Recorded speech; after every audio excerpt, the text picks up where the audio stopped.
Boa noite, irmãos e irmãs. Como a nossa irmã acaba de orar e nos lembrar,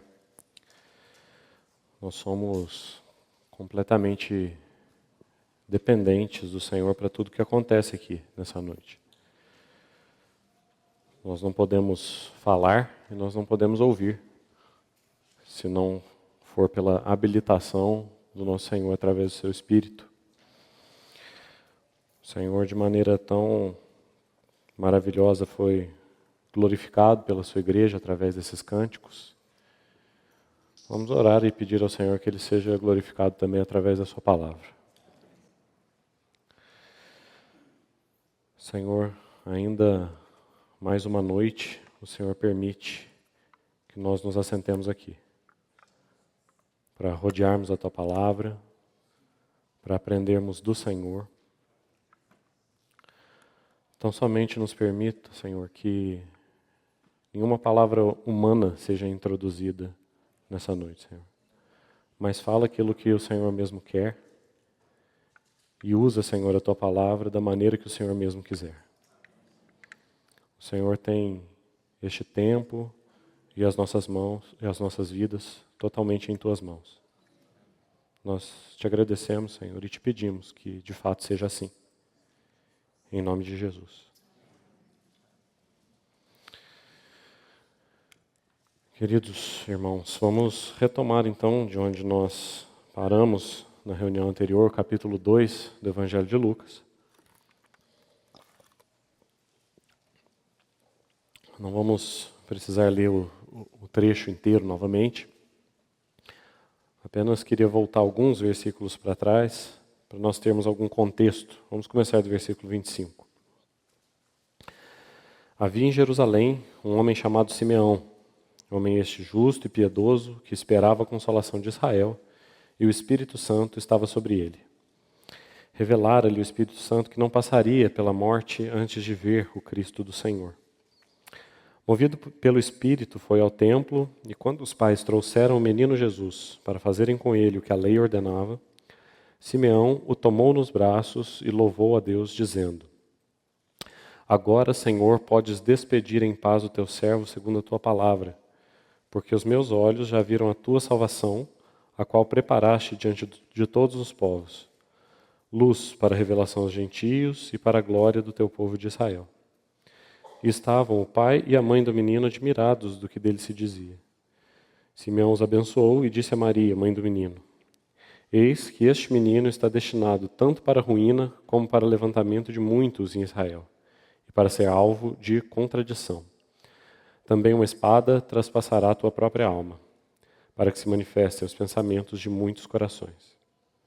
Havia uma profetisa chamada Ana, filha de Fanuel, da tribo de Azer, avançada em dias, que vivera com seu marido 7 anos desde que se casara, e que era viúva de 84 anos. Esta não deixava o templo, mas adorava noite e dia em jejuns e orações. E chegando naquela hora, dava graças a Deus e falava a respeito do menino a todos os que esperavam a redenção de Jerusalém.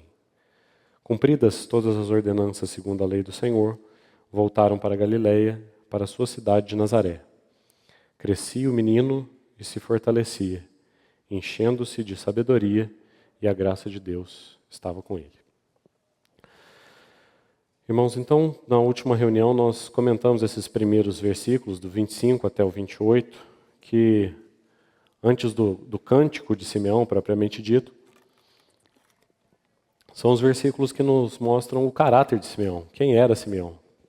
Quem é o homem que cantou esse maravilhoso, porém curto, cântico que nós temos diante de nós. E eu gostaria de retomar, então, a partir daí, antes que nós retomássemos e entrássemos nesse cântico, eu queria apenas citar algumas coisas que nós dissemos na reunião passada e fazer 2 pequenas correções aqui. Na última reunião nós falamos, então, principalmente sobre os 2 assuntos apresentados aí, a circuncisão e a apresentação de Jesus, que tem a ver com a sua primogenitura. Esse assunto da circuncisão é um assunto extremamente amplo, preenche a Bíblia desde Gênesis, quando ele é anunciado, até Colossenses, passando por Gálatas, quando o apóstolo Paulo gasta praticamente toda a sua epístola tratando desse assunto.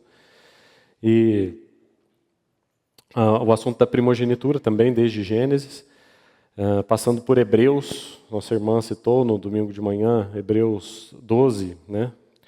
Quando aparece a igreja dos primogênitos arrolados nos céus, né? E mesmo até Apocalipse, ainda vai aparecer uma última menção de Jesus como sendo primogênito.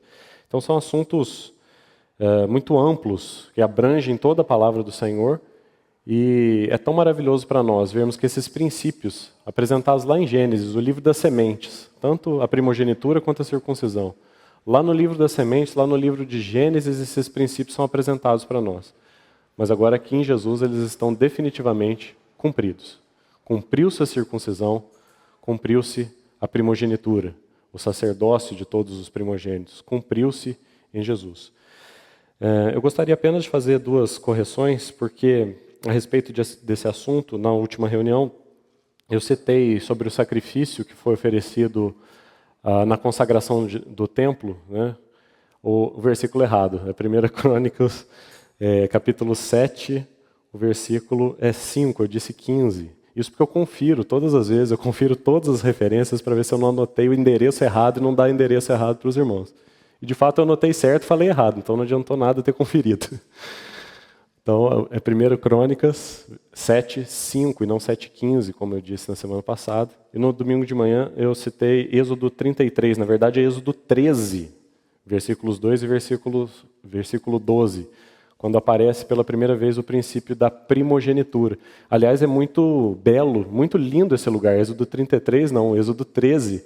Porque Êxodo 13 está logo depois de Êxodo 12 e de Êxodo 11. E o que é que eu quero dizer com isso? O que acontece nesses capítulos? As pragas do Egito. E qual é a última praga? A morte dos primogênitos. Então, quando o Senhor derrama o seu julgamento sobre todo o primogênito do Egito, inclusive o primogênito do faraó. Quando o Senhor derrama o seu julgamento ali sobre os primogênitos, no capítulo seguinte ele diz: separai-me todo primogênito. Aquele que abre a madre é meu. Então é ali, em Êxodo 13, não 33, como eu tinha dito, em Êxodo 13 que é estabelecido esse lindo princípio da primogenitura, que agora é cumprido aqui na vida de Jesus. Então, feitas as correções, voltemos para onde eu parei. Nós vimos aí algo nesses primeiros versículos sobre o caráter de Simeão, justo e piedoso. Vimos a preciosa e maravilhosa influência do Espírito Santo, né, mencionado 3 vezes em 3 versículos seguidos. Movido pelo Espírito, o Espírito repousava nele, o Espírito o revelou, e dissemos para os irmãos que essas menções do Espírito Santo elas são, de certa forma, ímpares nestes 2 capítulos, porque todas as vezes anteriores em que o Espírito é mencionado, a ideia que está envolvida ali é o Espírito Santo vindo sobre alguém, mas essa é a primeira vez que o Espírito Santo é mencionado como repousando sobre alguém, e esse alguém era Simeão. Então este é o homem que vai cantar o hino que está diante de nós, nos versículos 29 a 32. São 4 versículos, 4 versos, e nós podemos dividir em 2 estrofes, 29 e 30, e depois 31 e 32. Na primeira estrofe, Simeão vai cantar aquilo que a aparição do Messias significa para ele. E nos 2 últimos versículos, o que a aparição do Messias significa para o mundo, para todos. Esse cântico de Simeão, conhecido como Nunc Dimittis, que significa agora despedes, ele desde o século V ele é utilizado nos serviços da tarde, da liturgia das horas. Liturgia das horas é como se chama o conjunto de orações da igreja, desde esse século V. Infelizmente, essa liturgia se tornou somente liturgia. Essa é a nossa tendência. Nós transformamos belas tradições, como é essa tradição da liturgia das horas, em mera tradição, em mera liturgia. Mas era um hábito, ao longo da história da igreja, desde então do século XV, que esses cânticos que nós vemos aqui nos 2 primeiros capítulos de Lucas, eles fossem entoados conforme as horas do dia. E nas primeiras horas da manhã, as laudes, Um dos primeiros cânticos que era entoado era o de Zacarias, aquele que fala do sol nascente das alturas. Então, logo de manhã, quando o sol se levantava, cantava-se o Benedictus, porque aguardava-se então que se manifestasse o sol nascente das alturas. E o cântico de Simeão era das vésperas, o cântico da tarde. Ao fim da tarde, então, cantava-se Nunc dimittis, agora despedes. Então, o dia começava com o Benedictus e terminava com Nunc dimittis. O cântico do fim, aqui à tarde, o pôr do sol. Nós vimos Zacarias cantando o nascer do sol, agora Simeão está cantando o pôr do sol, a sua despedida. Então, ele começa a sua despedida, o seu cântico de despedida, no versículo 29, dizendo assim: Agora, Senhor. E o nosso irmão, no domingo pela manhã, nos lembrou que esse Senhor aí, geralmente, quase todas as vezes que ele aparece no Novo Testamento, é Kyrios, o Senhor. Mas aqui não, aqui é outra palavra. Uma palavra que, inclusive, aparece muito pouco relacionada a Deus, ao nosso Senhor. E a palavra aí é déspota, e não Kyrios, déspota mesmo. E déspota implica um senhor de escravos. Sempre que essa palavra é aplicada, déspota é um senhor. Que tipo de senhor? É um senhor que possui autoridade sobre a vida de alguém. É um senhor de escravos, não é um senhor simplesmente de terras ou um senhor de bens, mas é um senhor de gente, um dono de gente, um déspota. Aquele que tem direitos, autoridade de vida e morte sobre a vida dos seus escravos, não dos seus empregados, nem dos seus funcionários, mas dos seus escravos. Isso é um déspota. Déspota é um senhor de escravos. E é essa palavra que Simeão vai usar para se referir a Deus. Um assunto importante, porque normalmente não é essa palavra que se usa no Novo Testamento. Então, déspota é um senhor de um escravo. Vá guardando essas imagens e veja o quadro que elas vão formar. Então, Simeão se refere ao Senhor como déspota. Essa palavra, inclusive, era usada pelos gregos para se referir à sua relação com seus deuses. E ele continua: podes despedir em paz, despedir em paz, uma paz de completude, uma paz de uma obra terminada, o teu servo segundo a tua palavra. Então, você tem 3 imagens aí: déspota, despedir e servo. Déspota, despedir e servo. Essas 3 imagens aí, juntas, elas vão formar um quadro da alforria de um escravo. É essa cena que eu gostaria que você visse nesse versículo. Aqui nós temos um escravo sendo alforriado. Agora despedes em paz o teu servo.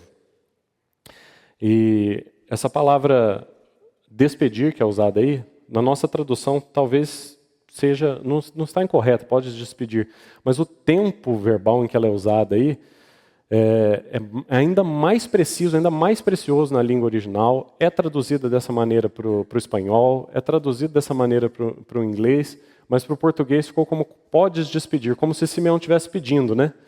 Agora, Senhor, eu já posso morrer. Agora eu já posso morrer em paz. Não é um pedido pela morte. Simeão está assinalando um fato. Está declarando um fato. Ele não está fazendo um pedido. Senhor, agora eu posso morrer. Agora deixa vir, Senhor, a morte sobre mim. Não é isso. Simeão está dizendo, está afirmando um fato consumado.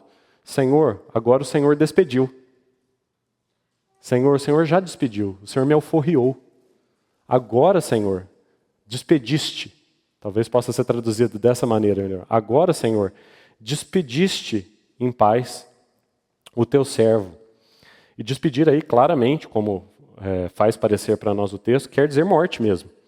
Essa palavra é usada na Septuaginta, no Velho Testamento, para falar da morte de Abraão, em Gênesis 25, e de Arão, em Números 20. Então, Simeão, qual é a figura? Um escravo alforreado. Simeão entende os direitos do Senhor sobre ele como autoridade de vida e morte. Simeão se enxerga como um escravo cujo Senhor tem direito de utilizar pela vida ou pela morte. E na abertura da reunião nós acabamos de ver um texto em que se fala de um servo que serve a Deus da maneira que ele quer. Mas quando ele for mais velho, não vai ser mais da maneira que ele quer. Outro que vai te cingir e vai te levar para onde você não quiser. E esse era Simeão. Quando ele foi mais velho, quando ele se tornou mais velho, outro o cingiria, outro o está cingindo, e o levando, independente da sua vontade. Independente da sua vontade. Ele já não é mais um servo que serve de acordo com as suas próprias ideias. Ele é um servo que reconhece que o seu Senhor é um déspota. Tem direito, tem autoridade sobre a sua vida e sobre a sua morte. E ele pode requerer os seus serviços, quer retendo a sua vida, quer despedindo a sua vida. Então esse é o quadro. Déspota, despedir, servo. Mas não é uma despedida triste, uma despedida em lamento. Pelo contrário, é um alegre reconhecimento do fim de uma jornada. É um escravo sendo alforriado de uma longa jornada de serviço, né? Então ele segue no versículo seguinte, versículo 30. E ele vai dizer assim: porque os meus olhos já viram. E aí nós temos uma expressão maravilhosa. Nós precisamos nos lembrar do livro de Jó. Marque aí Lucas e vá comigo a Jó. Nós, vários domingos atrás, nós já nos recordamos desse texto de Jó. E veja que maravilhoso exemplo Simeão é do cumprimento das expectativas do Velho Testamento. Jó 19,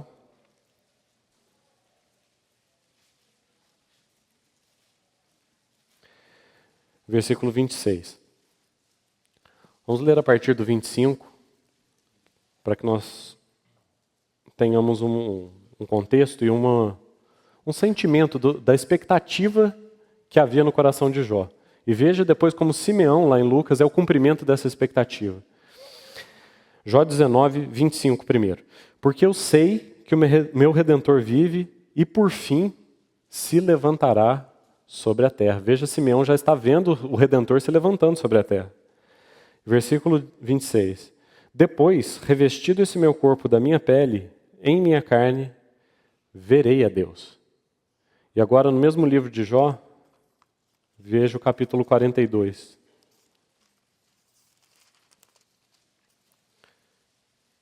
Versículo 5.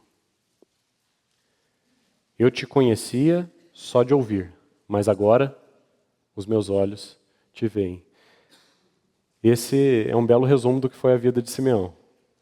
Uma expectativa, desde a sua juventude, de que ainda no seu corpo, ainda revestido de sua pele, como diz Jó, né? Ainda dentro da sua carne, ainda revestido da sua pele, eu verei a Deus. E a expectativa de Jó se cumpria. Eu te conhecia só de ouvir falar, mas agora os meus olhos te veem. Mas também em Simeão a gente vê o mesmo cumprimento. Desde a sua juventude, o Espírito havia revelado que ele não veria a morte. Aliás, nós comentamos na semana passada que essa é a tradução exata do versículo, que ele não veria a morte antes de ver o Senhor. Então, agora, os seus olhos o veem. E agora que ele o viu, podes despedir em paz o teu servo, porque os meus olhos já viram, diz o versículo 30. Essa era a promessa do versículo 26. Ele veria, e ele viu. Os meus olhos já viram a tua salvação. Na verdade, as mãos dele também apalparam, né? Ele tomou os meninos nos braços, como diz a primeira epístola de João, primeiro versículo, 1 João 1:1. Aquilo que os nossos olhos viram e as nossas mãos apalparam com respeito ao verbo da vida. Seus olhos viram e as suas mãos apalparam. Que privilégio. Mas a visão é mencionada aí em primeiro lugar, porque foi ela que foi prometida no versículo 26. Você não verá a morte antes de ver o Senhor. Então ele viu, e aí nós temos o relato dessa profecia cumprida. Em Simeão, nós temos pelo menos 3 aspectos que precisam ser destacados. Nós temos o velho reconhecendo o novo, o escravo reconhecendo o dono, e o servo, o santo, reconhecendo, e mais do que reconhecendo, abraçando a chegada da morte. Então vamos a esses 3 aspectos. O velho reconhecendo o novo. O versículo 25, o primeiro versículo que fala de Simeão, diz que ele esperava a consolação de Israel. Essa era a expectativa do coração dele. Ele esperava a consolação, esperava a concretização de tudo aquilo que havia sido prometido no Velho Testamento. Simeão aqui é um grande exemplo da velha aliança encerrando. O cumprimento da velha aliança em Jesus. Então ele aguardava, porque tudo no Velho Testamento era sombra, tudo era sinal, tudo era promessa. Então ele esperava a consolação de Israel. E agora, a consolação de Israel estava nos braços dele. O Messias veio, o Messias chegou. Ele viu, ele tocou, ele tomou nos braços. Então, qual era a primeira coisa que ele precisava reconhecer? O velho precisava reconhecer que o velho acabou e que o novo estava começando. Ah, mas nós somos tão arraigados nas coisas velhas, nas nossas velhas tradições, nas nossas velhas roupagens, naquelas velhas palavras que nós ouvimos. E o Senhor quer dar um passo mais, quer ir além, quer fazer algo novo de nós, quer fazer algo novo nas nossas vidas, mas nós não deixamos o velho. E Simeão não faz isso. Simeão decreta o velho encerrado. É o velho reconhecendo a chegada do novo. A velha aliança terminou. Foi tão difícil para o povo de Israel reconhecer isso. A maior parte não reconheceu. Eles estão nessa até hoje. O judaísmo continua até hoje, agarrado no velho. Nos sacrifícios, nos templos, nos sacerdotes, nas leis, nas tradições, nas tranças, nos chapeuzinhos, agarrados no velho. Simeão não teve nada disso. O velho reconheceu o novo. Ele entendeu. Quando ele tomou aquele menino nos braços e viu a salvação nas suas mãos, ele entendeu que o velho acabou. A velha aliança terminou. E ele abraçou, literalmente. Literalmente, ele abraçou a nova. Ele abraçou a nova aliança. Então, esse é o primeiro aspecto. Simeão é o velho reconhecendo o novo. Em segundo lugar, Simeão é o escravo reconhecendo o seu dono. E aí, se os irmãos quiserem anotar aí a referência do Salmo 116, versículo 16. Salmo 116, 16, diz assim: Senhor, deveras sou teu servo, filho da tua serva. Essa expressão é muito linda, porque servo, filho da serva, quer dizer um escravo nascido em casa. É alguém que nunca soube o que é a liberdade. Ele não foi um escravo conquistado na guerra, que sempre foi um homem livre, mas perdeu a guerra, ou então se endividou. Eram as duas maneiras de se tornar escravo na antiguidade, né? Ou você era capturado numa guerra, ou você se endividava ao ponto de ter que se vender como força de trabalho para alguém, ou por dívida ou por guerra. Mas não é esse tipo de escravo aqui do Salmo 116. É outro tipo de escravo. Eu sou teu servo, filho da tua serva. O velho Simeão, em toda a sua vida, nunca tinha conhecido o que era liberdade. É um escravo nascido em casa, um servo, filho da serva. Mas como termina o versículo? Salmo 116, 16. Quebraste as minhas cadeias. Sou teu servo, filho da tua serva. Quebraste as minhas cadeias. Simeão, o servo nascido em casa, pela primeira vez, durante a sua longa vida, teve um lampejo do que significa verdadeira liberdade. E sabe o que é mais lindo, irmão? Sabe qual era o instrumento da sua libertação? A morte. A morte era o instrumento da sua libertação. E ele não a rejeita. Pelo contrário, nós chegamos no terceiro aspecto. O servo reconhece e abraça a hora da sua morte. O mesmo Salmo 116, 16, que você tem aí aberto diante de você, volta um versículo aí. Versículo 15. Preciosa é, aos olhos do Senhor, a morte dos seus santos. Preciosa é aos olhos do Senhor. Então Simeão não a rejeita. Ela é preciosa aos olhos do Senhor, portanto ele a abraça. E é preciosa aos olhos do Senhor, e por isso é preciosa aos olhos dele também. Porque ela vai ser o instrumento da sua liberdade. Agora os meus olhos já viram a tua salvação. A minha longa jornada de servo, outra palavra importante associada a servo, e que se aplica muito aqui ao caso de Simeão, é sentinela. Como anseiam os guardas pelo romper da manhã. Uma longa vida, esperando o sol nascente das alturas. Agora o sol nasceu, e a sentinela está dispensada do seu serviço. Ele vigiou ao longo de uma vida, mas agora o sol nasceu, e ele está liberado. O servo foi alforreado, a sentinela foi dispensada. Agora, Senhor, pode despedir em paz o teu servo, porque os meus olhos viram a salvação de Israel. Senhor, tu estás me despedindo agora, e eu recebo essa dispensa como o fim de uma longa vigília, como o fim de uma longa labuta. Mais do que contentamento, mais do que alegria, mais do que reconhecer, feliz, não com pesar, a chegada dos seus últimos dias, Simeão, além dessa alegria, ele tem algo muito específico agora: paz. Podes despedir em paz. E aí nós precisamos de novo fazer uma pausa, porque morte e paz não poderiam coexistir. Jamais. Morte nunca significou paz. Desde que Adão pecou, morte sempre foi juízo. Mas agora, o que aconteceu com Simeão? Seus olhos viram o quê? A salvação. Agora a morte não é mais juízo, agora a morte é paz. Morte e paz nunca estiveram na mesma frase, mas agora estão. Porque os meus olhos viram e as minhas mãos apalparam a tua salvação. Então agora eu posso morrer em paz. Essa frase nunca poderia ser dita, agora pode. Despedir em paz. E paz significa muito mais do que uma paz circunstancial. Muitos dos preciosos servos do Senhor que cantaram esse canto de cisne, como Simeão cantou, cantaram em circunstâncias muito adversas.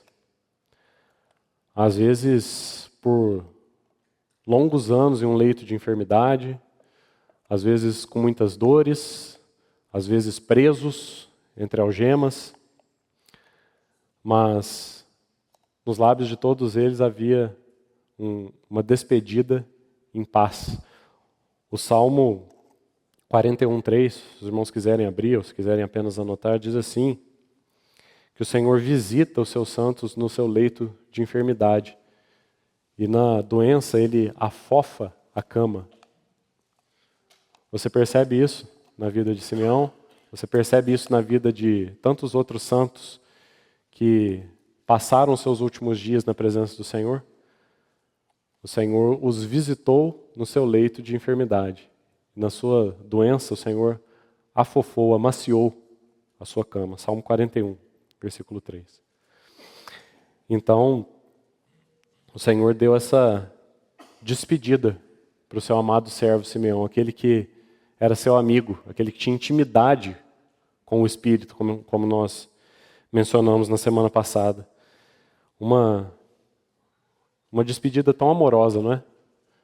Uma despedida tão calorosa. O Senhor despede o seu servo. Então, nós chegamos na segunda metade desse mesmo cântico. E depois de dizer nesses 2 primeiros versículos tudo o que a visão do Messias, a chegada do Messias, significava para ele, Simeão, agora ele vai dizer o que essa chegada do Messias significa para o mundo inteiro. Então ele diz assim, ele termina com a salvação, né, no versículo 30, os meus olhos já viram a tua salvação. 31 ele diz, a qual preparaste.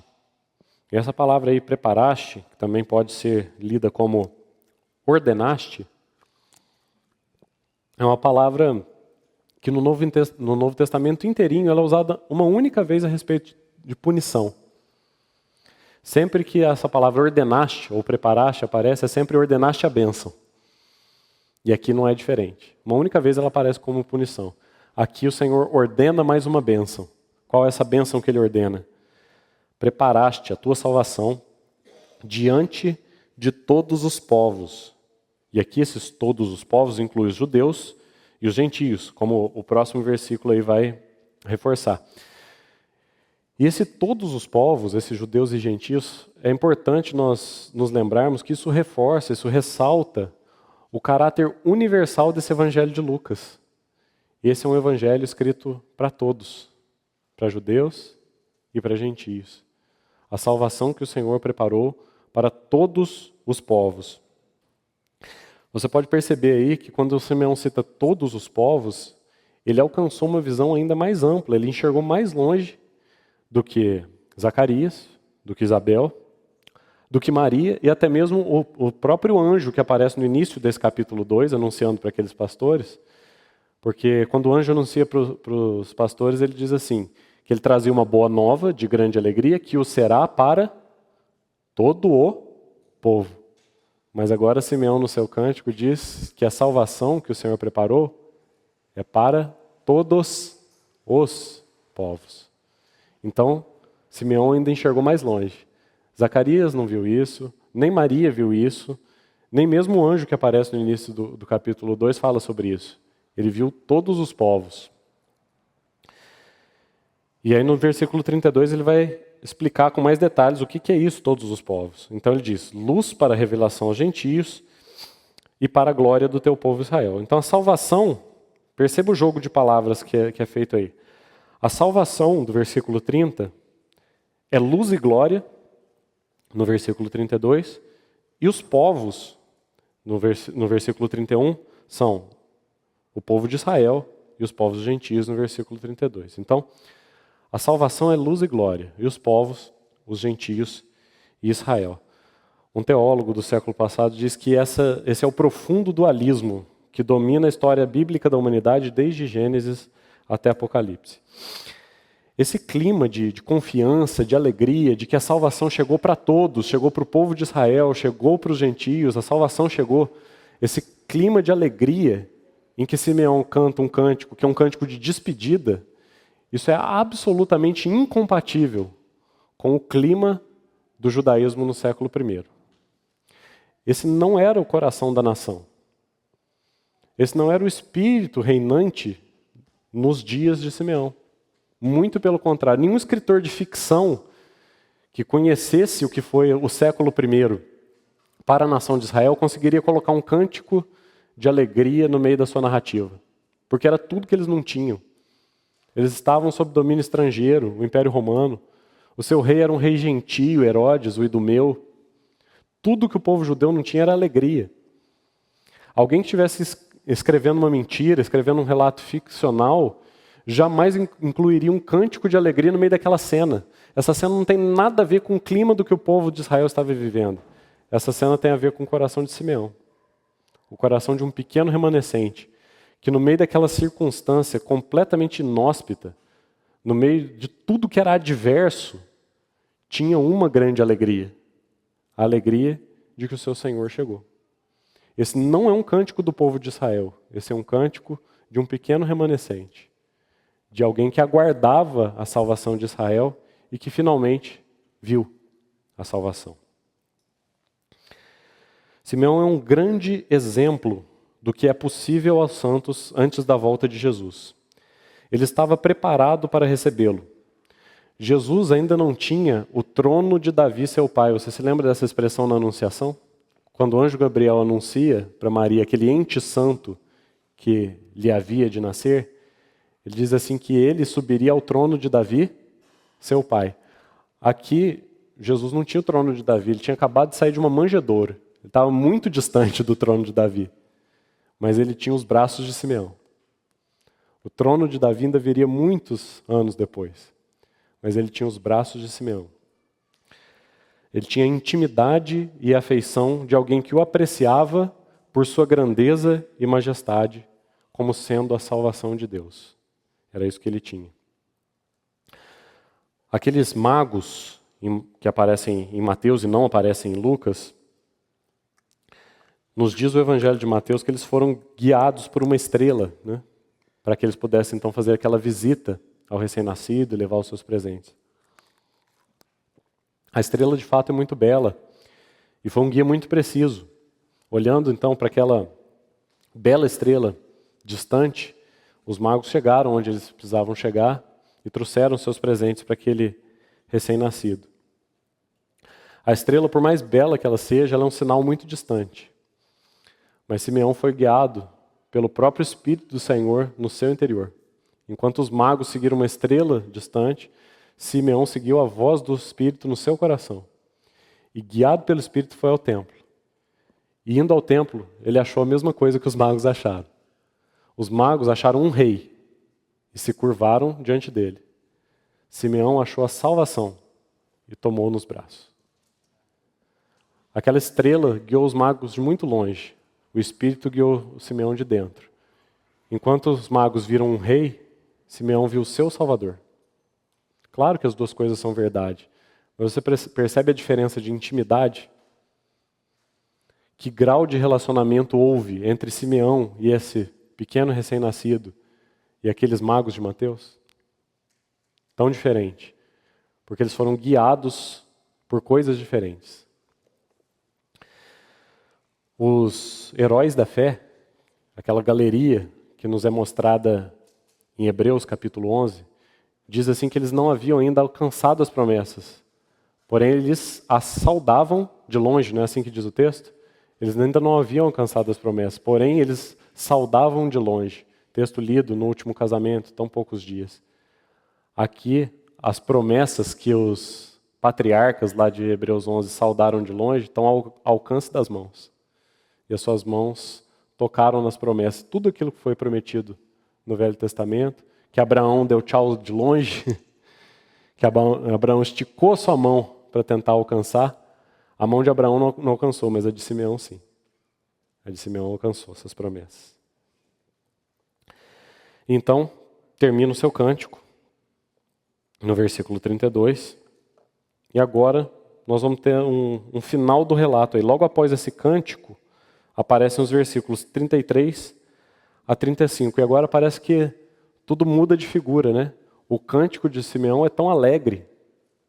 Que coisa maravilhosa, um cântico de despedida, o canto do cisne. A última obra, a última apresentação da sua vida. O canto do cisne. Um cântico de despedida, mas um cântico alegre.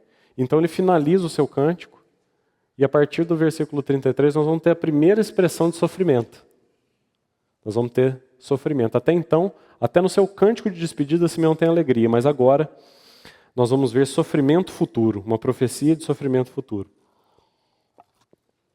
A própria ideia, o próprio fato de que Simeão reconheceu que aquela pequena criança nos seus braços era o Messias, muito provavelmente trouxe à sua memória Isaías 53. Quando ele viu que ele tinha nas suas mãos o Messias, ele imediatamente se lembrou do que significa ser o Messias no meio de um povo corrupto. O que significaria ser o Messias no meio de um povo corrupto. Então ele vai começar a descrever para nós a partir do versículo 33. Sobre esse versículo 33, estavam o pai e a mãe do menino admirados do que dele se dizia. Alguns, como sempre tem alguns, objetam que esse versículo, dizendo que o pai e a mãe do menino estavam surpresos, a surpresa de José e Maria, é inconsistente com a anunciação de Gabriel. Se Gabriel tinha anunciado para Maria que ela seria a mãe do Messias, então como é que ela está surpresa aqui?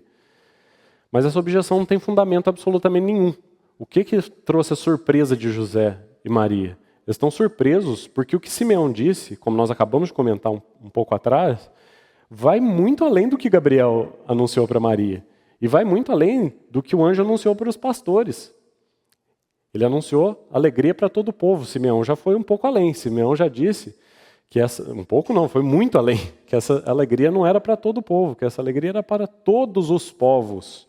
E isso até então, leia de novo os capítulos 1 e 2, até então isso não havia sido anunciado. Simeão enxergou muito mais além do que todos nesses primeiros capítulos. Então, José e Maria se surpreenderam. E o outro motivo deles estarem surpresos o mais óbvio deles como que Simeão sabia disso? Não tem nada no texto que indique que eles conheciam Simeão. Muito pelo contrário. Não tem nada que indique que Simeão sabia que esse Messias, que ele tinha certeza que ele veria no templo, era um bebê. Nada disso tinha sido revelado, apenas que Simeão veria o Messias. Então, como que Simeão podia saber de tantas coisas a respeito daquele menino? Isso era motivo de surpresa, de espanto para José e Maria. É uma circunstância muito natural, já um outro ponto, que Simeão não tenha prestado atenção em José e Maria. Você percebe que eles chegaram, né? Maria chega com aquele bebê no colo, Simeão toma aquela criança nos braços, canta um cântico de alegria, de louvor ao Senhor, da sua despedida, e só no versículo 34 que ele vai se dirigir a Maria. Parece que ele ignorou, né? E de fato foi isso. Maria chega com aquele bebê no colo, Simeão toma o bebê do colo dela, canta um cântico de louvor, e aí de repente ele lembra que a mãe do menino está ali também. Ele estava completamente extasiado completamente absorvido por outra coisa. Ele então, não estava nem lembrando que José e Maria estavam ali. Agora é que ele vai prestar atenção de que os pais do menino estão ali do lado. Então, no versículo 34, ele vai dizer: Simeão os abençoou e disse a Maria, mãe do menino. Até então ele tinha esquecido da vida. Esquecido da vida. Você percebe que é um relato muito natural, é uma circunstância muito natural. Simeão ficar tão admirado, tão extasiado com a visão do Messias, com tomar aquela criança nos braços, que ele esquece que os pais estão ali juntos. Isso é tão natural, é tão belo, que é impossível que seja ficção. Há um irmão do passado que ele disse assim, eu vou ler a frase dele literalmente: nada que já tenha chegado a nós dessa época pode nos levar a supor que algum escritor possa ter composto esses relatos sem a verdade histórica para guiá-lo. Seria como um arquiteto daquela época ter produzido a Catedral de Milão. Com um relato tão natural, tão belo na sua naturalidade, poderia ter sido algo fabricado, principalmente por um escritor do século I. Seria como um arquiteto daqueles dias ter feito a Catedral de Milão. Então o verso 34 segue. Simeão os abençoou e disse a Maria, mãe do menino: eis que este menino está destinado tanto para a ruína como para o levantamento de muitos em Israel. E esse texto nos remete imediatamente para nenhum outro lugar, se você quiser anotar aí, do que Isaías 8,14. O texto é quase que uma releitura do versículo 14, capítulo 8 de Isaías, que diz assim: ele vos será santuário, mas será pedra de tropeço e rocha de ofensa, as duas casas de Israel, laço e armadilha aos moradores de Jerusalém, tanto para ruína quanto para levantamento. Santuário, mais pedra de tropeço. E o versículo continua: e para ser alvo. E aí a palavra quer dizer literalmente sinal. Um outdoor, se você quiser. Algo impossível de ignorar. Você já ouviu a expressão, certamente, uma expressão mais moderna, né? Quando parece que tudo acontece com aquela pessoa, alguém diz assim: nossa, aquele ali tem um alvo desenhado nas costas, né?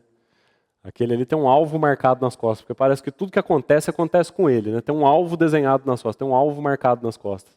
Essa é a ideia envolvida aí. Um sinal, algo impossível de ignorar. Algo que não pode passar despercebido. Um sinal de contradição. E também, a palavra está muito bem traduzida aí, não é um problema de tradução, mas contradição, às vezes nós entendemos como um debate, uma discussão, e não é isso. Não é a missão de Jesus que vai ser discutida, vai ser debatida, vai ter discordância sobre o que ele é, o que ele não é. Contradição é literalmente falar contra, dizer contra. Ou seja, ele é um sinal, ele é um alvo, tem um alvo desenhado nas costas dele, para que todos falem mal. Alvo de contradição. Um alvo, alguém para se falar mal. Contradizer, falar contra, falar mal. E o versículo 35. Abre um parênteses aí. Também uma espada. E aí essa espada aparece a mesma palavra em português lá em Lucas 22. Mas o termo em grego é bastante diferente. Lá em Lucas 22, Jesus no Getsemane, né? Quando os soldados chegam para prendê-lo, é dito que Pedro saca uma espada, lembra-se disso? Pedro saca uma espada e corta a orelha do servo do sumo sacerdote, Malco. Essa espada ali de Lucas 22, ela pode ser entendida como um facão, uma faca muito longa. Ou uma faca muito longa ou uma espada muito curta. Essa é a espada de Lucas 22. É outra palavra em grego. A palavra que está aí, também uma espada traspassará a tua própria alma, ela pode ser traduzida até mesmo como lança. É uma espada, ou uma espada comprida, não um tipo de espada que se carrega na bainha, mas uma espada que tem que se carregar nas costas, que é sacada de cima do ombro, uma espada longa, ou mesmo até uma lança da Trácia, e ela significa extrema angústia, mas não só extrema angústia e dúvida. E é muito interessante, ele está se referindo a Maria, uma espada, ou uma lança, uma longa espada, atravessará ou traspassará a tua alma. Angústia e dúvida. Angústia e dúvida transpassarão a tua alma. Angústia talvez seja muito óbvio para nós, né? Qual era a angústia que transpassaria a alma de Maria? Mas não somente angústia, dúvida. Vamos nos lembrar por um momento, irmãos, da dimensão humana de tudo que está acontecendo aqui. É claro que o que nos interessa são os princípios espirituais. Mas nós não podemos nos esquecer que aqui não está um relato sobre anjos, nem sobre extraterrestres, nem sobre alienígenas. Aqui está um relato sobre pessoas, são seres humanos que estão sendo relatados aqui. Simeão, Maria, José, Jesus. Então não se esqueça, nunca, esse é o evangelho da humanidade de Jesus. Não se esqueça nunca que aqui estamos falando de gente, de seres humanos. Você consegue imaginar o tamanho da angústia? Algumas irmãs aqui, muitas irmãs, são mães. Você imagina a angústia de estar presente naquela cena dos últimos capítulos de Lucas? Eu não tenho a menor dúvida de que qualquer mãe aqui nessa noite trocaria de imediato de lugar. Mas essa mãe não podia. Essa mãe não podia. Ela teve que assistir aquela cena até o final. E ela não podia trocar de lugar com seu filho. Era o seu filho que tinha que trocar de lugar com ela. Uma lança traspassando a sua alma. Angústia. Mas também dúvida. Porque ela, como nós, humana. Sujeita às mesmas paixões. Você acha que por nenhum momento ao longo da vida, dos 33 anos da vida de Jesus, você acha que ela não duvidou por nenhum momento de tudo aquilo que tinha sido prometido? Será que eu não entendi errado? Será que o meu filho é esse mesmo que foi prometido para mim? Será que eu não entendi alguma coisa errada? Porque as coisas vão acontecendo, ele começa a ser rejeitado, de repente ele é preso, e ele é julgado, e ele vai ser morto, e como assim? E tudo aquilo que eu ouvi daquele anjo? Será que eu entendi errado? Será que não era isso? Angústia e dúvida. Mas aqui Maria é uma excelente representante de nós, o remanescente. E desse remanescente que aguardava o Senhor nesses dias, porque todos eles sentiram essa mesma angústia. O que você acha que significou para João, o discípulo amado? Aquele que algumas horas antes estava reclinado com a sua cabeça sobre o peito de Jesus. Plenamente certo e convicto de que era o Messias. O que será que significou para ele ver esse mesmo peito rasgado no alto daquela cruz? Uma espada traspassará a tua alma, não só de Maria, de todos aqueles que, como Maria, eram um pequeno remanescente, um restante de povo que ainda aguardava aquela salvação. Mas agora aquela salvação estava rasgada diante deles, pendurada numa cruz maldita, açoitada, cuspida, rejeitada. Angústia e dúvida. Aliás, esse é o retrato dos discípulos logo após a morte do Senhor. Angústia e dúvida. Uma longa espada, uma lança, atravessará a sua alma. Esse trecho não é um parêntese, embora esteja aí entre parênteses na sua Bíblia e na minha. Mas esse é o resultado inevitável da oposição. Uma espada atravessando a alma. Não é um parênteses. É uma consequência inevitável de como termina o versículo 34. Contradição, oposição. E por causa dessa oposição, uma espada atravessaria a alma de Maria e de todos aqueles que amavam essa salvação de Israel. E diz então que essa contradição e essa espada que atravessaria a alma seria, diz o final do versículo 35, para que se manifestem os pensamentos de muitos corações. A vinda do Messias necessariamente envolve uma crise. Aliás, essa palavra crise aparece lá em Lucas 10, 14, se você quiser olhar depois. Envolve uma crise, uma separação, um julgamento. Por quê? Ele é um alvo, ele é um sinal, né? O sinal, lembra que nós acabamos de comentar que esse alvo de contradição é um sinal impossível de ignorar? Não dá para passar batido pelo outdoor. Assim que esse sinal fosse visto, alguma consequência iria acontecer. Ou a ruína, ou o levantamento. O sinal não podia ser ignorado. Ou ele seria um sinal para a ruína, ou ele seria um sinal para levantamento.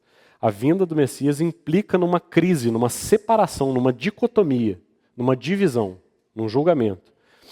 Alguns abraçam a luz e outros, como diz João 3,19, amam mais as trevas porque as suas obras são más. Então, quando chegam à luz, ou abraça-se a luz, ou foge-se da luz. E ama-se mais as trevas porque as suas obras são más. E você vê essa espada acontecendo no surgimento de Jesus e durante toda a vida do Messias.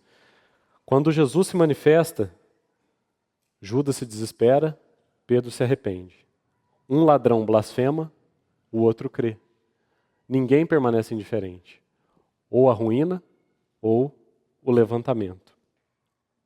Pensamentos até então secretos são manifestos através da aceitação ou rejeição de Cristo. Manifestem os pensamentos de muitos corações. Quando você aceita o Senhor, pensamentos se manifestam do seu coração. E quando você rejeita, também. O simples fato do Senhor ser aceito ou rejeitado por alguém, expõe o coração.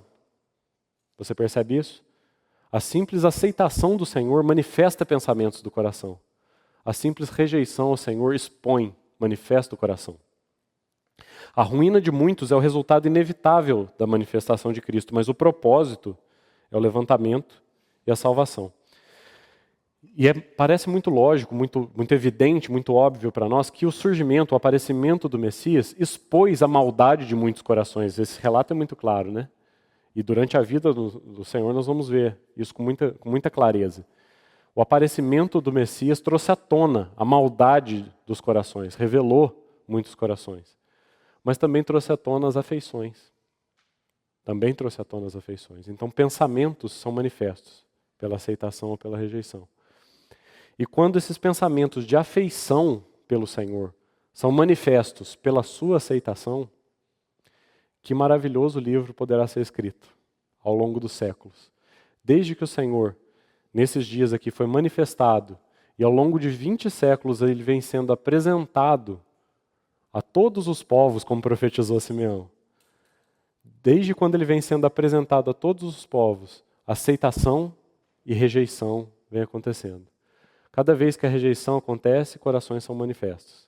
Cada vez que a aceitação acontece, pensamentos de afeição são manifestos. E o Senhor tem coletado cada um deles no seu livro. E um dia, quando nós estivermos com Ele na glória, nós teremos muita coisa para ler. 20 séculos de pensamentos de afeição. 20 séculos de devoção de muitos e muitos servos durante a história da igreja.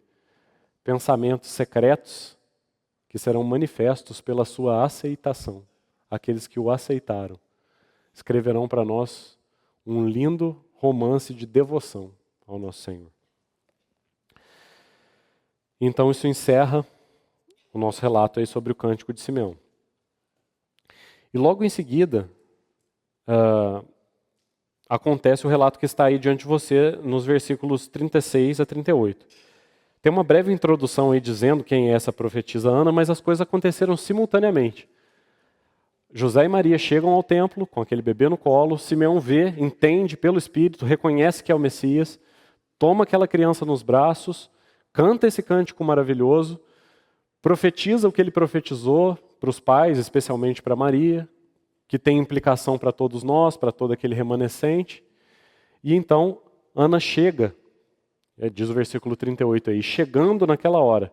Simeão já estava lá, chegam os pais, ele toma o menino no braço, então naquela mesma hora chega Ana. E quem é essa Ana? Então, Ana será apresentada para nós a partir do versículo 36. E ele começa assim: havia uma profetisa. Essa era Ana, uma profetisa. Assim como Miriam, como Débora, como Hulda. O que é uma profetisa? É uma mulher divinamente inspirada para tornar a vontade de Deus conhecida. Isso é uma profetisa. Uma mulher que torna a vontade de Deus conhecida. E sobre profecia nós precisamos consultar, marque aí Lucas 2, Apocalipse 19:10. Esse é um texto chave para elucidar a profecia da profetisa Ana. O que foi que Ana profetizou? Apocalipse 19, versículo 10. Apenas a última frase. Existe um contexto aí nesse versículo 10, o irmão pode examinar depois na sua casa, mas leia apenas a última frase do versículo 10, Apocalipse 19, 10. Pois o testemunho de Jesus é o espírito da profecia. Agora você entende por que Ana é uma profetisa? Qual é o espírito da profecia? O que faz um profeta? O testemunho de Jesus. E o que é dito para nós que ela fazia, ali no último versículo, versículo 38, do capítulo 2, ela falava a respeito do menino a todos os que esperavam a redenção de Israel. Essa era a profecia dela. Não é dito aqui para nós que Ana previu nenhum fato do futuro, mas ela é chamada de profetisa, no versículo 36. Diferente de Simeão, que acabou de anunciar algumas coisas que ainda haviam de acontecer, uma espada que traspassaria a alma de Maria, Ana não fez nenhuma previsão do futuro. Ainda assim ela é chamada de profetisa, no versículo 36. Porque qual é o espírito da profecia que nós acabamos de ler? É o testemunho de Jesus. Ela falava do menino a todos. Falava do menino a todos. Esse é o espírito da profecia. Então havia uma profetisa, e aí nós vamos ter 3 nomes aí, um em seguida do outro. Havia uma profetisa chamada Ana, filha de Fanuel, da tribo de Aser. É estranho, né? Porque esses nomes nunca são apresentados de forma aleatória. Nós já passamos pelo capítulo 1 e 2 e nós já vimos tantos nomes maravilhosos, com significados maravilhosos. Né? Zacarias, Isabel. E agora nós vamos ver 3 nomes aqui em sequência. Ana, Fanuel e Aser. Ana significa graça, tanto que a versão feminina de João é Joana, não é isso?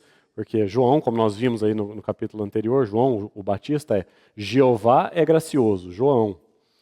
Tanto é assim que a versão feminina é Joana. Então, Ana é graça. Ana, graça. Filha de Fanuel, que significa a face de Deus. Da tribo de Aser, que significa feliz ou abençoado. Então, irmão, eu gostaria que você tomasse essas 3 palavras e deixasse o Espírito falar com você. Só não faça doutrina, por favor. Não crie nenhum dogma, não crie nenhuma doutrina, mas deixe o Espírito falar com você. Será que graça é a face de Deus feliz? Ou será que são felizes aqueles que encontram graça na face de Deus? Ou será que a felicidade da face de Deus é a nossa graça, é a nossa força? Fique à vontade, irmão. Deixe o Senhor falar com você. Só não faça nenhuma doutrina, por favor. Mas a associação desses 3 nomes, para mim, parece maravilhosa. A graça, a face de Deus e o feliz, abençoado. 3 nomes. Esse nome de Aser é um nome importante. O que ele revela para nós?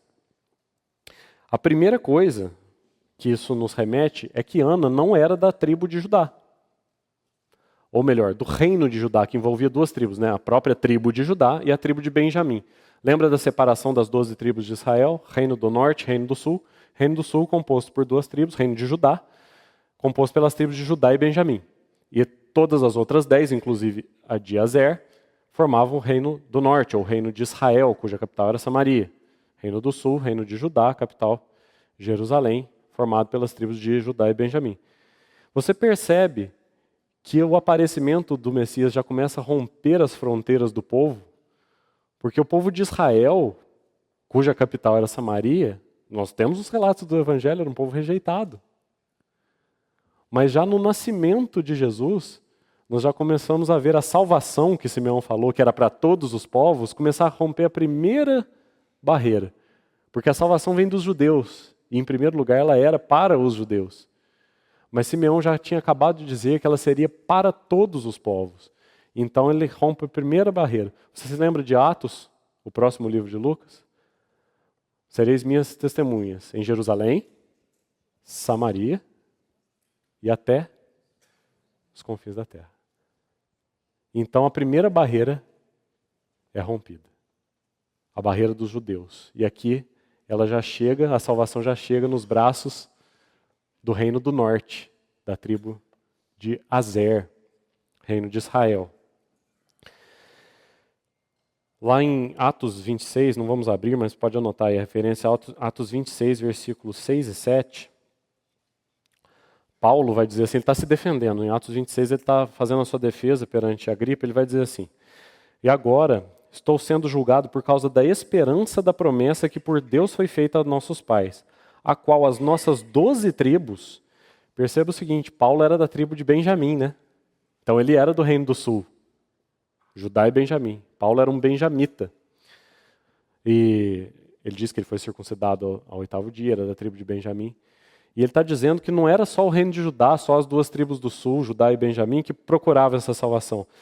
Mas a esperança da promessa que por Deus foi feita aos nossos pais, a qual as nossas 12 tribos, todas elas, servindo a Deus fervorosamente, de noite e de dia, almejam alcançar. Você vê Ana justificando isso que Paulo disse? As 12 tribos, não só Judá e Benjamim, de noite e de dia, isso é dito aí no versículo 37, essa não deixava o templo, mas adorava noite e dia em jejuns e orações. E Paulo vai dizer que de fato as 12 tribos, não era só Judá e Benjamim, da qual ele fazia parte. As 12 tribos, noite e dia, almejavam alcançar. Isso está lá em Atos 26, 6 e 7. Outra coisa importante sobre a tribo de Azer, marque aí o capítulo 2 de Lucas, e vamos olhar duas bênçãos do Velho Testamento sobre essa tribo. A primeira, do próprio pai de Azer, Gênesis 49. Jacó, o pai de Azer, vai pronunciar a sua bênção sobre todos os seus filhos. Vamos ver o que é dito de Azer.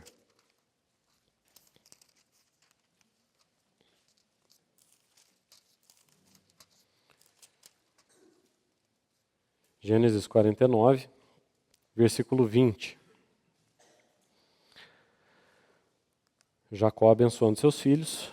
De Azer ele vai dizer: Azer, o seu pão será abundante e ele motivará delícias reais, ou ele produzirá iguarias reais. Seu pão será abundante e ele produzirá iguarias reais. Agora combine essa bênção de Azer pronunciada por Jacó com Deuteronômio. Agora é a bênção de Moisés sobre as tribos de Israel. Deuteronômio 33.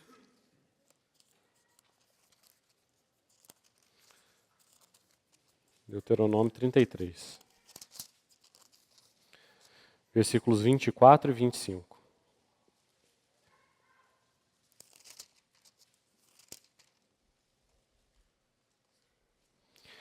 De Azer disse: Bendito seja Azer entre os filhos de Jacó. Agrade a seus irmãos e banhe em azeite o pé.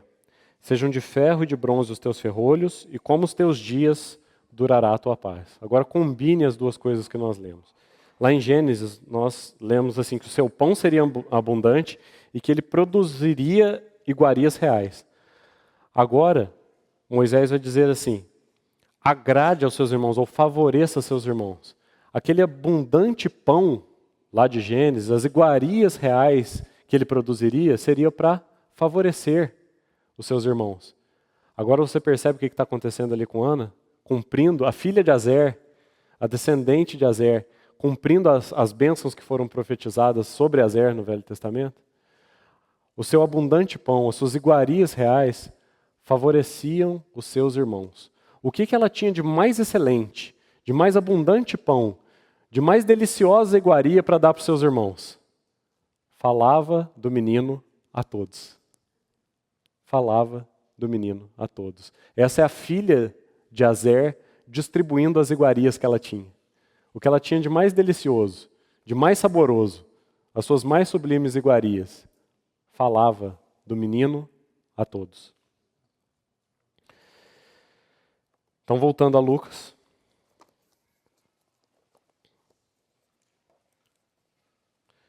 Versículo 37.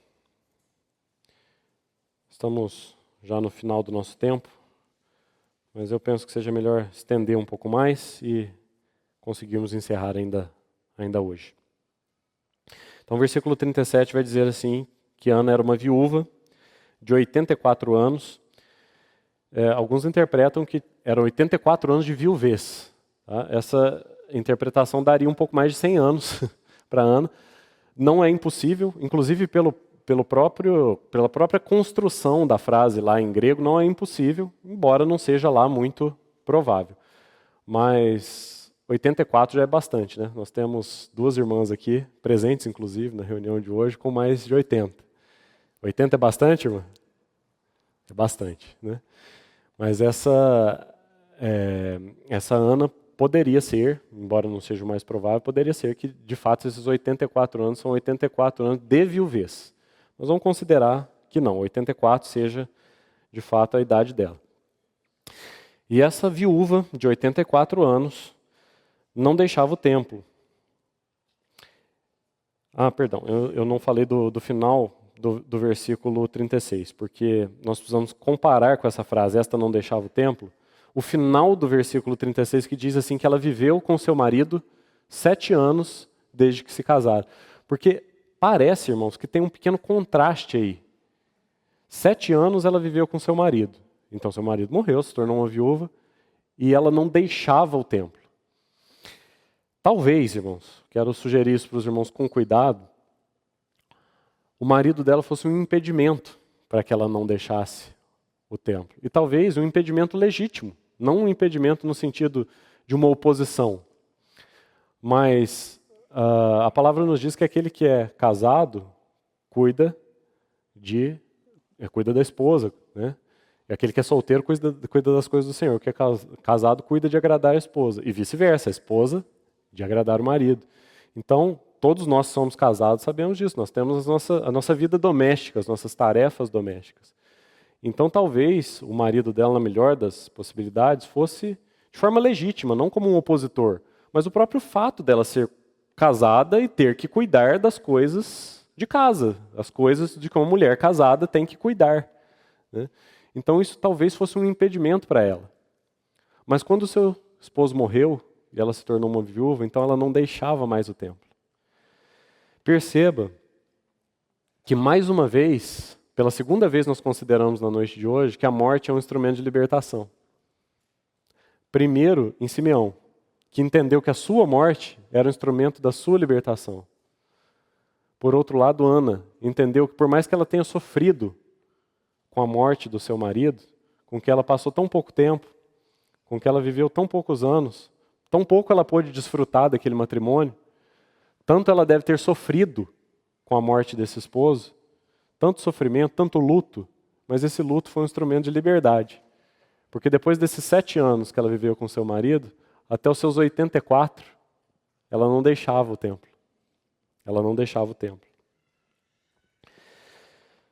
Então talvez o marido fosse, ainda que legítimo, mas um impedimento para que ela não deixasse o templo, como diz o versículo 37. Mas adorava noite e dia em jejuns. Imagina essa senhora de 84 anos, com tantos jejuns e orações. O que jejum fala? Jejum fala de recusar o que é legítimo. O seu casamento era legítimo. A ocupação que ela tinha com seu marido era uma ocupação legítima. Mas quando o Senhor retirou o seu marido, ela aprendeu uma coisa. Ela aprendeu a recusar o que é legítimo. É isso que é jejum. O alimento, porventura, não é lícito, mas jejum significa aprender a rejeitar aquilo que é legítimo. O seu casamento era legítimo, o cuidado que ela tinha da sua casa e do seu esposo eram legítimos, mas quando o Senhor removeu o seu esposo, ela aprendeu a jejuar. Ela aprendeu a recusar aquilo que é legítimo. E as orações. É impossível ser profetisa sem conhecer a mente de Deus.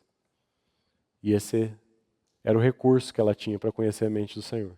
Jejum e oração.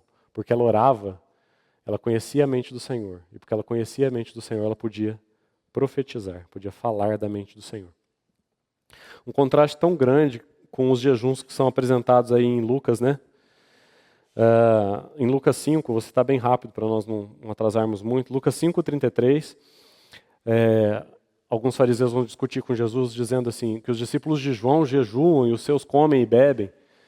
E em Lucas 18:12, o Senhor está contando a parábola do fariseu e do publicano. É dito que o fariseu, quando orava, ele batia no peito e dizia assim: eu jejuo 2 vezes por semana e dou o dízimo de tudo quanto eu ganho.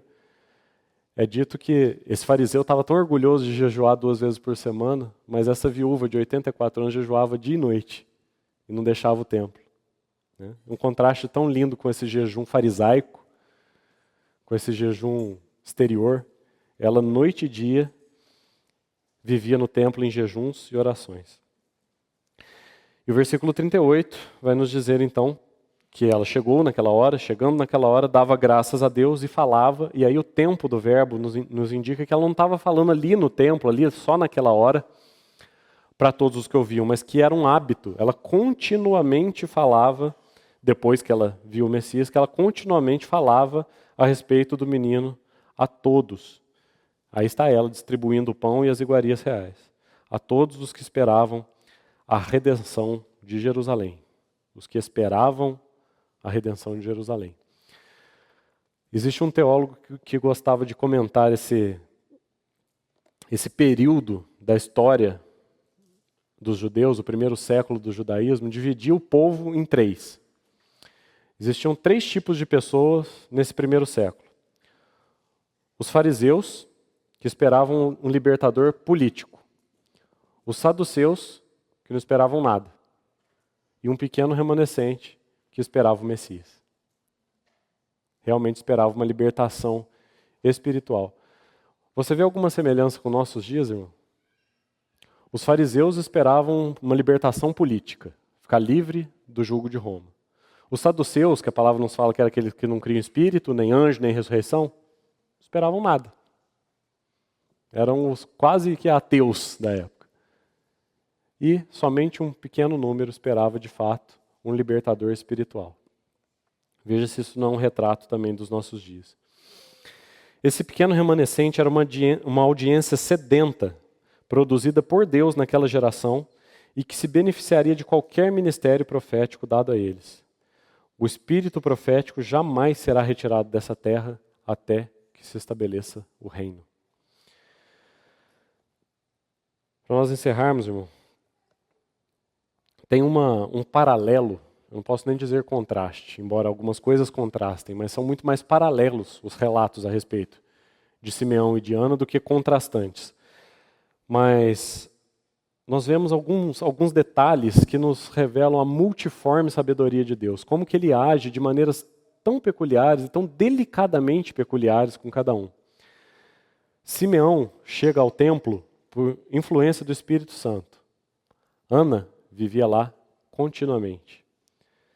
A visão do Messias, que levou Simeão a desejar alegremente a morte, parece ter renovado o fôlego de vida de Ana. Seria possível que essa sutil diferença fosse obra de um autor de ficção? Eu penso que não. Então, os últimos 2 versículos vão nos dizer que, cumpridas todas as ordenanças segundo a lei do Senhor, voltaram para a Galileia, para a sua cidade de Nazaré. E esse é o último texto que eu gostaria de citar, gostaria que os irmãos abrissem comigo, é Zacarias 6.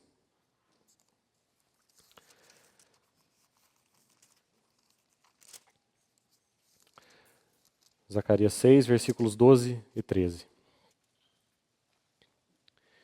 E diz-lhe, profecia de Zacarias, assim diz o Senhor dos Exércitos: eis aqui o homem cujo nome é renovo. Ele brotará ou crescerá do seu lugar e edificará o templo do Senhor. Ele mesmo edificará o templo do Senhor e será revestido de glória, assentar-se-á no seu trono e dominará. E será sacerdote no seu trono e reinará perfeita união entre ambos os ofícios. Aqui Zacarias está profetizando um rei sacerdote. Uma união entre ofícios que jamais tinha acontecido. E o que ele diz sobre esse rei sacerdote? Ele brotará, ele crescerá do seu lugar. Então eles voltam para Nazaré, esse era o seu lugar, um lugar tão inóspito. Nós já vimos sobre Nazaré, não temos necessidade de voltar a isso. Lá na Anunciação, nós já comentamos o que significava Nazaré. Uma cidade tão hostil, um lugar tão inóspito, um ambiente cujas circunstâncias externas eram tão desfavoráveis. Mas era o lugar exato para que o crescimento interior desse homem perfeito chamado Jesus acontecesse. E tanto é assim que ele jamais deixaria de ser Jesus, o Nazareno. Nunca mais ele deixou de ser assim. Ele é chamado assim por Paulo, lá em Atos 22, relatando o que aconteceu com ele no capítulo 9, quando Saulo se converte. Ali no capítulo 9 isso não aparece, mas quando o próprio Paulo está contando a história da sua conversão, lá no capítulo 22 de Atos, ele vai dizer assim, quando ele viu aquela luz, ele perguntou, quem és tu, Senhor? E que a resposta foi, eu sou Jesus, o Nazareno. Voltaram para a sua cidade de Nazaré, e lá ele cresceu. Lá, o homem cujo nome é Renovo brotou e cresceu. E o versículo termina, 40, dizendo assim, crescia o menino e se fortalecia, enchendo-se de sabedoria e a graça de Deus estava sobre ele. Crescimento físico e espiritual, né? Crescia e se fortalecia, crescimento físico, enchendo-se de sabedoria e graça, crescimento espiritual. Esse versículo nos mostra que o crescimento espiritual em sabedoria e graça de Jesus era tão real quanto o crescimento físico. Da mesma maneira que ele era um bebê e se tornou um homem, ele espiritualmente também cresceu em sabedoria e graça. Aqui vemos pela primeira vez na história uma vida humana se desenvolvendo perfeitamente, porque nem mesmo Adão foi criança, Adão já foi criado adulto. É a primeira vez que uma vida segue perfeita, desde uma criança até um adulto, desimpedida de defeitos hereditários ou adquiridos, em direção a tudo o que significa uma humanidade ideal. Ele passou por todas as experiências próprias da humanidade, desde a infância até a vida adulta, de maneira perfeita, mesmo num ambiente inóspito. E por isso, ele pode salvar totalmente aqueles que por ele se chegam a Deus. Senhor, graças nós te damos por esse tempo em que mais uma vez o Senhor nos permitiu considerar na tua palavra. Nós precisamos, de fato, que o Senhor nos ensine sobre cada uma das coisas que foram compartilhadas aqui. Usa esse tempo, esses dias que o Senhor nos der para aprofundar, Senhor, nos nossos corações tudo aquilo que o Senhor desejou registrar. Fala, Senhor, mais fundo, fala pelo Espírito aquilo que as palavras audíveis não são capazes de alcançar. Nós te pedimos, Senhor, que com mais esse tempo que tivemos, considerando na tua palavra, um pouco mais o Senhor descortine para nós das tuas maravilhas, das tuas belezas, de tudo aquilo que o Senhor é. Te agradecemos, Senhor, por essa oportunidade de olhar mais de perto esse maravilhoso relato sobre a tua vida, a tua infância. Te agradecemos, Senhor, em nome de Jesus.